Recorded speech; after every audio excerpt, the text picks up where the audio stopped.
The current food crisis is the perfect storm in a way.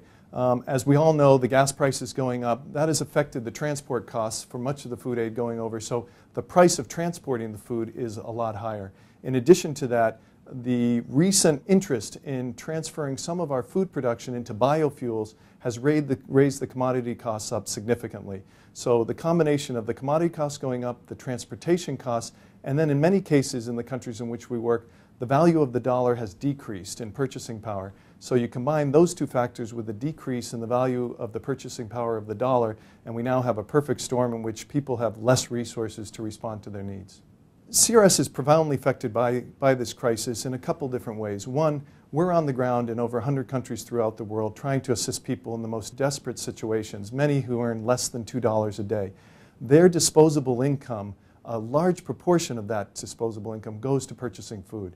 And so we see firsthand on the ground the suffering that these people are going through because they don't have enough resources to be able to feed their families.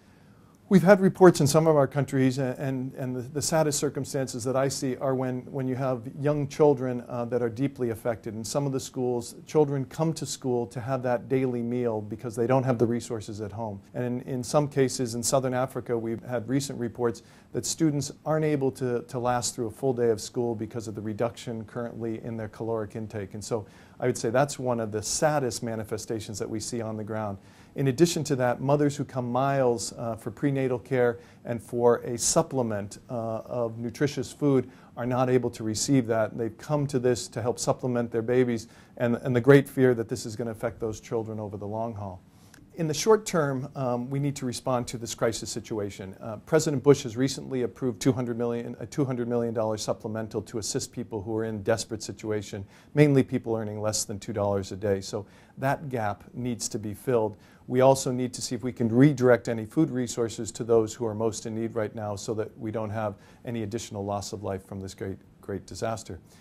In addition to that, over the longer term, CRS applies the food programming along with a complete package of integral human development.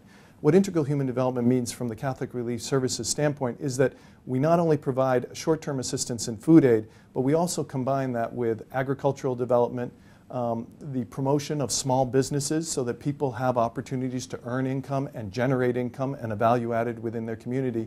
And then we also tie that into health aspects. And so how to use food better, how to use food more efficiently, how to get the most nutrition out of the food. In this way, this more comprehensive package can help people with appropriate education, training, and planning to better respond to their own needs. CRS donors can be of tremendous help because there's two different ways that we address these situations. One is through information and advocacy in the United States. And we have found that the donors to CRS and, frankly, the American public has been very responsive to crisis situations when people are suffering overseas.